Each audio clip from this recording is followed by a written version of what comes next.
এখানে সুন্দর একটা পার্ক, মাওয়া এক্সপ্রেসওয়ের সুন্দর পার্কটা দেখছেন। এপাশে ফুল গাছগুলো সুন্দর করে ফুল ধরে রাখছে। ফুল গাছগুলোতে প্রচুর পরিমাণ ফুল, লাল হলুদ মিলা, কি ফুল জানি না। সামনে বাস আসতেছে, সামনে না সরি পিছনে। নড়াইল এক্সপ্রেস, নড়াইল থেকে আসতেছে এটা। এ বাসে আমি অনেকবার যাওয়া আসা করছি। আমি যাচ্ছি 75, ওরা যাচ্ছে 80-তে, 80+। ওরকম যাওয়ার ইচ্ছা নাই, আরো যদি পারি তো আরো কমে যাবো। আকাশে মেঘ হয়েছে, এই মেঘের থেকে অবশ্যই আমার রক্ষা পেতে হবে, বৃষ্টি নামলে বিপদ হয়ে যাবে। ওই পাশটাতে পুলিশের চেকপোস্ট বসাইছে। পদ্মা সেতু 15 কিলোমিটার, ঢাকা 59 কিলোমিটার, তার মানে আমার আরো 1.5 ঘন্টা মতো লাগবে ঢাকায় পৌঁছতে।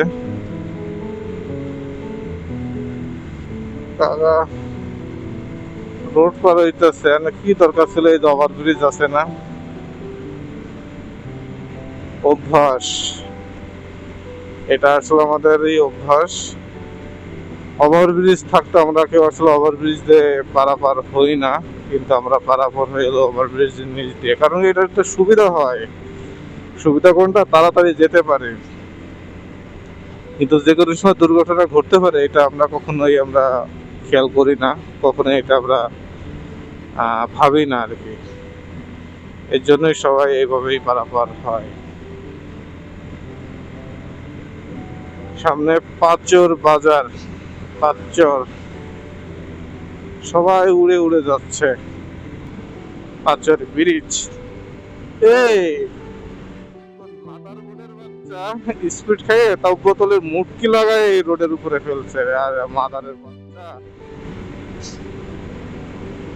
এই বোতল এই বাইকের সামনের চাকার নিচে পড়লে কি একটা অবস্থা হবে জানেন? একদম সিনেমা হয়ে যাইবে।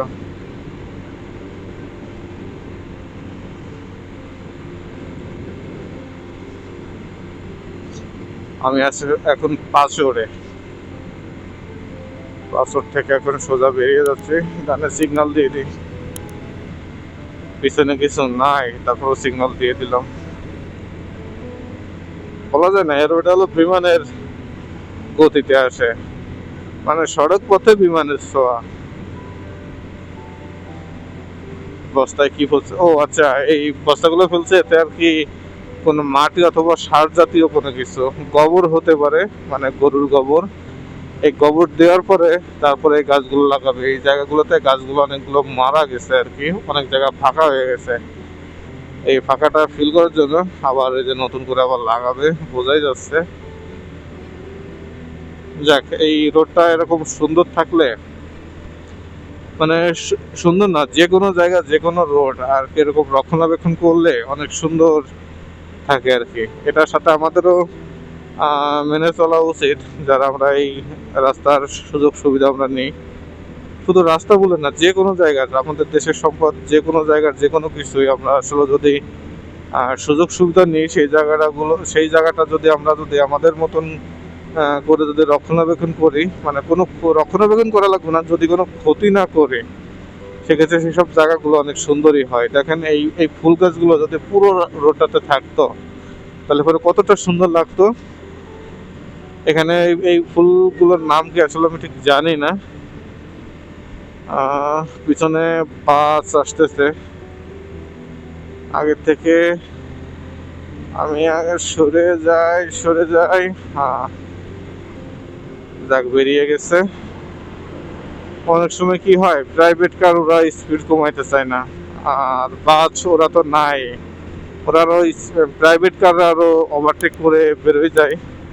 তখন এই প্রাইভেট কার তো যেহেতু সাইড দেয় না, সেক্ষেত্রে বামে চলে আসে। আর আমি যে বাইকার আছি, আমাকে তো ওরা মশা মাছু ভাবে না, সেটা আসলে আমাকে না, সব বাইকারদেরকে হাইওয়েতে এসব বাস ট্রাকের যারা ড্রাইভার আছে, এরা আমাদেরকে আসলে মশা মাছু ভাবে না, এটাই সত্য কথা। এই আমি তো জোরে চালাচ্ছি, সামনে চেকপোস্ট আছে, পুলিশের চেকপোস্ট। মানে স্পিড গান নিয়ে কোন ফুক করে যে দাঁড়ায় আছে, সামনে একটা চেকপোস্ট আছে, এখানে চেক করে আর কি, স্পিড গান নিয়ে দাঁড়ায় থাকে। যদি দেখা হয় অবশ্যই আপনাদেরকে দেখাবো কোন জায়গাটাতে। যদিও আমাদের ভালোর জন্যই দাঁড়ায় আছে, কারণ আমরা ওভার স্পিড করি, সে ওভার স্পিড করার জন্যই মূলত তারা দাঁড়ায় আছে এবং আমাদেরকে মামলা দেয়। মামলা ঠুকে দিলে এতে আমাদের একটা শিক্ষা হয়। আসলে প্রতিটা মানুষের এইভাবে শিক্ষা হওয়া উচিত, কারণ কি ওভার স্পিডে চালাইবা, অন্য কাউকে মারবা না নিজে মারবা। দেখেন এই সবুজ কালারের এই ফুলগুলো কি, আসলে নাম জানি না, ফুলগুলো তো চিনি কিন্তু নাম জানি না। আর নাম না জানলে কি করার আছে, আপনারা তো চেনেন, আপনাদেরকেই তো দেখানোর জন্য সুন্দর করে এই ভিডিওটা নিতেছি। দেখেন সবুজ, সবুজ না, হলুদ হয়ে আছে এই ফুলগুলো। দেখি সামনে যে একটা ড্রোন শট নিব আর কি।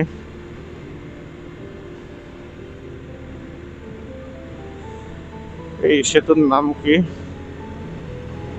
সেতুর নাম হলো না, সেতুর নাম দেওয়ার নেই। এই যে এই গাছগুলোতে এরকম থাকলে অন্যরকম একটা ভালো লাগে, সবুজ শ্যামল, হলুদ শ্যামল সব এর ভিতরে।